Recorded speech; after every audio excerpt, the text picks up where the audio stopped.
Assalamualaikum warahmatullahi wabarakatuh. Kembali lagi bersama saya Trisna dari bisakimia.com. Nah, pada kesempatan kali ini saya ingin sedikit ya memberi panduan dalam memilih suplemen yang halal. Nah, kenapa ini saya buat? Nah, karena dari yang saya tahu, yang saya dengar dari keluarga terdekat, bahkan dari masyarakat itu banyak yang belum tahu ini. Jadi asal beli lihat ini nggak ada babinya, ini nggak ada, bukan alkohol, bukan minuman keras, nah itu jadi halal, padahal nggak gitu ya. Lumayan lumayan ini apa, ribet juga nih, padahal lumayan krusial juga nih, padahal banyak yang lebih mengutamakan ada BPOM-nya nggak nih, berbahaya nggak nih. Nah, padahal bagi seorang muslim, nah ini kalau menurut saya ini, lihat dulu halalnya ada atau tidak, kemudian baru BPOM-nya. Itu menurut saya ya, karena kan kita disuruh makan tuh yang halal dan toyib. Nah, jadi saya akan memberikan beberapa panduan ya, dan juga contoh-contohnya nanti. Nah, jadi karena untuk yang lokal, oke lah, yang lokal itu secara umum itu sudah aman lah insya Allah ya. Tapi yang impor ini yang saya lihat, saya sering banget ini lihat suplemen, karena kan kimia ini kan sangat berhubungan erat ya dengan suplemen-suplemen dan juga sertifikat halal. Bahkan bahan kimia yang makanan itu biasanya hampir selalu ada, bahkan yang beli dengan untuk produksi itu biasa minta sertifikat halal, bahan kimia ini ada nggak gitu. Nah, langsung saja ya. Yang pertama, cek sertifikat halalnya atau logo halalnya. Apakah ada halal MUI-nya? Ini cara yang paling mudah.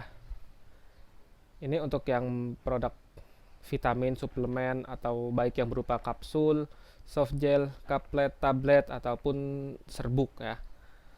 Ya, itu yang pertama. Nah, yang pertama ini ada turunannya juga. Jika sertifikat halal atau logo halal MUI belum ada, kalau ini impor, bisa jadi di produk di negara asalnya sudah ada. Itu juga tidak masalah. Karena sama saja ya, sebenarnya sesama muslim itu sama saja. Kalau tidak ada logo halal MUI, logo halal dari negara asal, dari Amerika, dari Korea, dari Jepang, itu tidak masalah juga. Lalu bagaimana kalau tidak ada? Apakah ini sudah pasti haram? Belum tentu. Nah, nanti kita teliti lagi. Tapi kalau untuk logo, kalau untuk yang tidak ada nih, misalnya saya bawa ini ya, contoh nih, herbal. Herbal. Nah, herbal di sini kan tidak ada ya. Saya lihat tidak ada logonya. Nah, kalau tidak ada logonya bagaimana? Nah, pertama bisa dicek di halalmui.org ya. Nanti di sini bisa masukkan nama produsen, nama produknya, atau kalau yang pengen mengecek kebenarannya itu ada masukkan nomor sertifikasinya. Kalau yang tidak tercantum logonya, nah, lalu bagaimana nih jika ternyata memang tidak ada setelah kita cek di internet? Nah, ini ada beberapa kemungkinan ya. Untuk yang suplemen herbal yang kita lihat ini, produsennya itu memang dari ini ya, muslim ya. Nah, ini insya Allah nggak apa-apa, walaupun dia kita belum tahu nih ada halalnya apa enggak, tapi nggak apa-apa ya kalau dari yang muslim, karena itu secara umum kaidahnya seperti itu ya. Kalau kita beli bakso di mana itu kan juga nggak ada logonya, bisa jadi kalau yang lewat, yang di pinggir jalan itu kan nggak ada, tapi karena penjualnya itu sesama muslim, nah itu nggak apa-apa, yang penting bismillah, jangan lupa. Nah, lalu jika yang tidak ada itu dari luar, impornya bukan dari produsen muslim, ada lagi caranya, yaitu adalah dengan bertanya langsung ke produsen atau distributornya. tanyakan langsung saja melalui email atau sosial medianya atau mungkin tokonya langsung. Nah, itu juga bisa. Dan kemudian dengan mengecek ya, mengecek komposisinya. Komposisinya itu adalah yang ada yang sensitif apa enggak. Nah, jadi nah ini panduan yang keduanya, yaitu dengan melihat komposisi. Nah, melanjutkan dari yang pertama tadi. Nih, misalnya, nah ini saya ada, nih ini juga suplemen anak ya. Di sini ada bahannya, ini di sini ada gelatin sapi. Nah, ini salah satu yang sensitif ya. Suplemen atau vitamin itu yang perlu kita lihat, kita teliti. Salah satunya adalah kapsul, jika bahannya kapsul. Jika bahannya soft gel atau mungkin sirup, nah itu yang perlu diwaspadai. Kenapa? Karena kapsul, soft gel itu biasanya bisa jadi dari gelatin ya, gelatin. Sedangkan gelatin ini ada biasanya tiga kemungkinan ya. Yang pertama dari babi, nah yang jelas ini haram. Yang kedua dari sapi, ini bisa halal bisa tidak. Kenapa? Karena bisa kemungkinan disembelih tidak dengan cara halal, dan kedua disembelih dengan cara yang halal. Nah, ini bisa dua kemungkinan. Nah, yang ketiga baru nih gelatin sapi tapi yang sudah jelas disembelih dengan cara yang halal. Nah, ini biasa yang aman ini. Nah, cuman kan kita nggak tahu nih. Kalau sekali lagi ini untuk cara darurat ya. Terakhir, jika kalian melihat suplemen atau vitamin itu yang tidak ada logo halal, tidak ada logo halal dari negara asal, dan ternyata bahannya mengandung tadi antara gelatin atau bentuknya kapsul atau soft gel. Nah, itu dilihat lagi kandungan di dalamnya, karena itu tadi yang krusial ya. Jadi pertama kali lihat dulu. Nah, kalau ini kan yang saya lihat tadi kan ini memang ini ya, dia ada gelatin tapi sudah ada halalnya nih. Nah, jadi ini tidak masalah ya, seperti itu. Jadi kesimpulannya, ringkasannya, yang pertama secara singkat ya. Yang pertama, cek logo halalnya.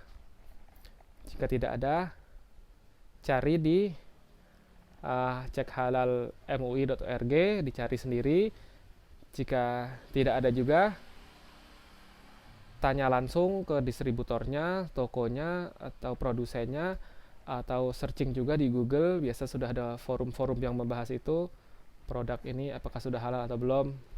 Tuh. Nah, kemudian yang kedua, cara darurat. Jika memang tidak ada, lihat komposisinya. Komposisinya apa? Jika ada kapsul atau jika ada gelatinnya, dia bentuknya kapsul atau soft gel. Nah, itu kita lihat bahannya karena kapsul ini kan kapsul biasanya nggak semuanya dari gelatin ya, bisa dari tumbuhan, bisa dari gelatin. Nah, makanya kita cek dulu nanti komposisinya. Nah, tapi untuk bahan-bahan yang memang kita rasa sudah aman, maksudnya seperti kaplet ya. Kaplet itu kan biasanya seperti dipres saja, dipres. Nah, itu bentuknya dipres saja, itu biasanya insya Allah aman ya, nggak perlu itu. Ini sekali lagi saya menyampaikan secara umum aja ya. Oh ya, dan yang terakhir, bagaimana jika suplemen tersebut bentuknya serbuk, bukan kapsul, bukan soft gel, tidak ada gelatinnya. Nah, ini juga perlu diperhatikan lagi ya. Yang serbuk ini suplemen apa?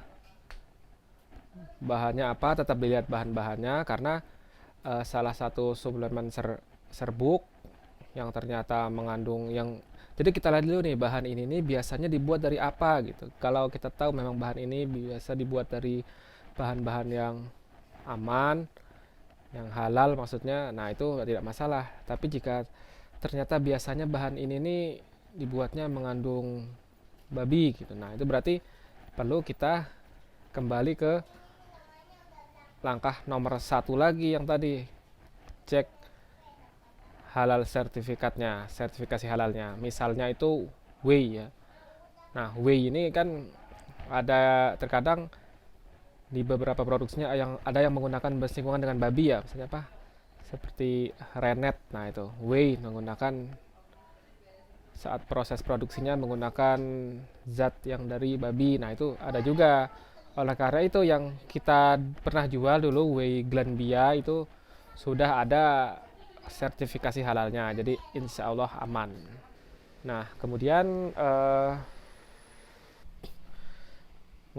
lalu bagaimana jika ternyata suplemen atau produk yang kita inginkan, kita ingin beli ternyata tidak ada halalnya di Indonesia, tidak ada halalnya di negara asalnya, dan juga bahannya mengandung gelatin walaupun itu sapi,